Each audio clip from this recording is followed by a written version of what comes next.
Hi, welcome to another edition of the Lynn Lowdown. I'm Cal Anderson, LCTV volunteer and the host for this segment.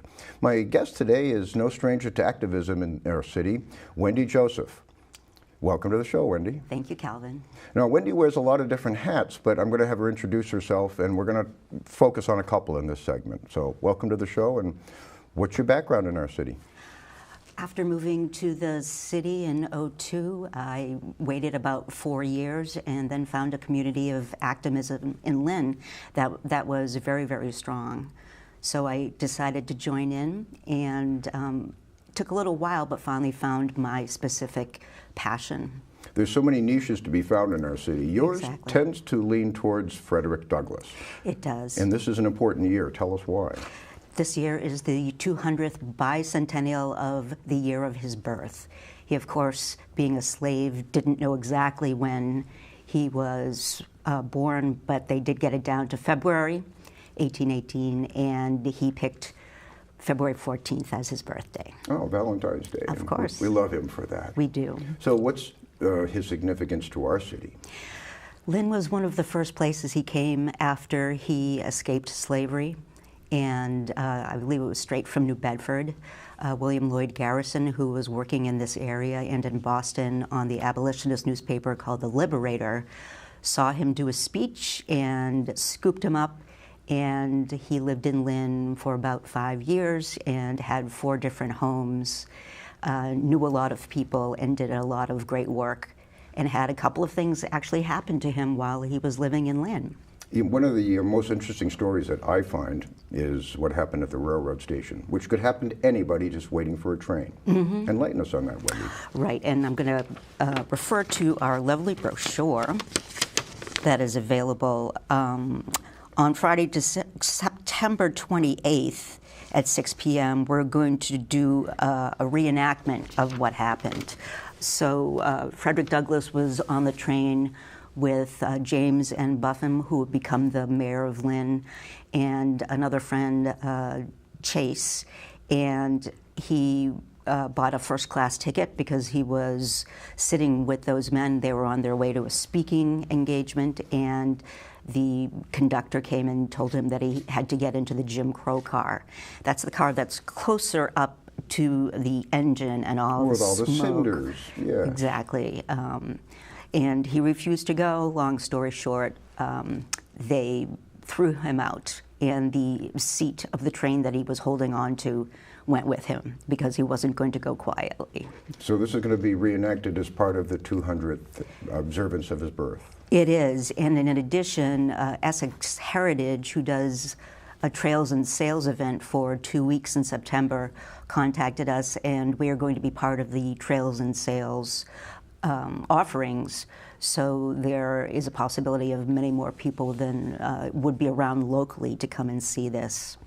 All right. So I understand there was a kickoff for the 200th anniversary at our City Hall lobby, yes, complete with cake and a reenactor. And there's going to be some other things coming up through the year other than the event in September. Mm-hmm. By the way, who's on the committee? Is there a Frederick Douglass 200th committee? There is, and I'm going to read. There's many more that speak to us only by email, but who Tom Dalton, who is the writer of this new book, Frederick Douglass: The Lynn Years, Julia Green, Drew Russo and the Lynn Museum, Carolyn Cole, Muriel Clement, Arthur Akers, Bob Foster, Joe Mulligan, Brenda Womack, Roy Rhodes, Darrell Murkitson, and Nicole McLean. A lot of the best and brightest activists that we have around. So the object of this committee's exercise was that all of these different people and all of these different organizations have their own celebrations for Frederick Douglass bicentennial, and we're just marketing them together. A fusion of events for this man's memory. Mm-hmm. Now, this is a relatively recently authored book, I understand. This is a new book. We're very excited to get it and it's available to the public? It is soft cover. we've already run out of the first edition, and Tom Dalton was a newspaperman for the Item and also for the Salem Evening News for many, many years, retired, and decided to do a book on Frederick Douglass.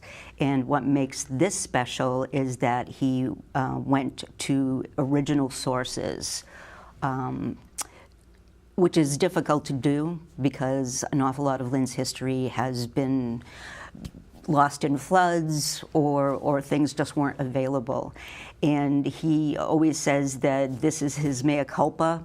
As a newspaperman, he was one of the people that wrote about Frederick Douglass and said some wrong things that now he knows what the right things are after going to those original sources. I see. This is fantastic. And how do people get a hold of this book? Well, we're having a lecture and book signing on this book at the Lynn Museum on the 26th of April. And we hope that people go to our Facebook page. Will the author be there for signing? The author is going to be doing lecture and signing. So April 26th is another that's our next big thing. Right. And also available at that time are going to be the T-shirts for the Frederick Douglass. We have small, medium, and large, and let's see what people actually really need. Now, I understand that there's a 8th annual event coming up in July. Yes. And we should get to that because that's a major placeholder for families who want an alternative to just going to Lynn Shore Drive for the fireworks. Tell us about your event at High Rock Park.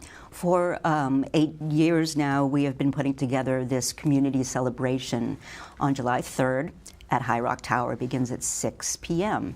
And there are many reasons that we started this, but what it has become is a safe, family-friendly event for the people of the Highlands and surrounding areas to come. It's beautiful up at High Rock Tower. It's breezy, and you get a wonderful view of the fireworks that's just as good as if you were in Lynn Shore Drive, because we get to open up High Rock Tower and you can see the fireworks from Lynn Shore Drive and all the surrounding communities going off at the same time. You get a wonderful 360-degree view. You know, I've personally attended that a couple of times, and it grows every year. It does. This last season, it seemed like there must have been 600 to 800 people there by, you know, this is estimates from Associate DPW Director Lisa Narek and Councilor Colucci up there. This is very important to say. Councilor Colucci has been there from the beginning with funding and support. It was his idea from the very beginning, which we have kept. There are free pony rides, which he pays for all by himself for the children. That's a great favorite from a local company. We also use local vendors. I believe this year it will be food trucks. We want to reflect the diversity of the Highlands, and that will be seen in the vendors. And we also have local talent that we begin the evening before we do the Frederick Douglass speech. But the important focus is the speech. It is. Now, it's a community reading.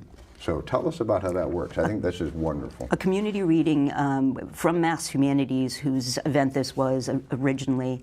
They have a 45-minute version of a 4-hour speech that Frederick Douglass made.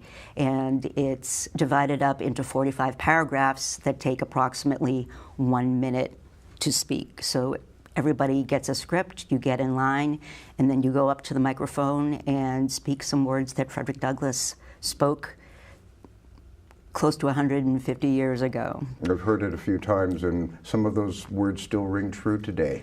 We keep saying every year it can't be more relevant, and it seems to get more and more relevant with each passing year. So just to wrap up again, what are those 2 important dates?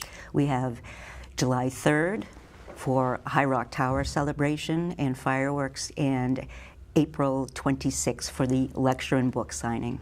All right. Any final reminders or appreciations of Frederick Douglass that you want to share? Just the reason why this was put together is that we'd like people to know that he was in Lynn. Things did happen. He spent some life, and as Julia Green, the great lecturer on our committee, says, he became the Frederick Douglass that we know while he was in Lynn. I feel parallels with Rosa Parks. And it's nice to know that our city is put on the map in a lot of ways. Thank you, Wendy Joseph, for sharing all of that information about Frederick Douglass and for tipping us off on some save-a-dates. Thanks. And thanks for tuning into the Lynn Lowdown.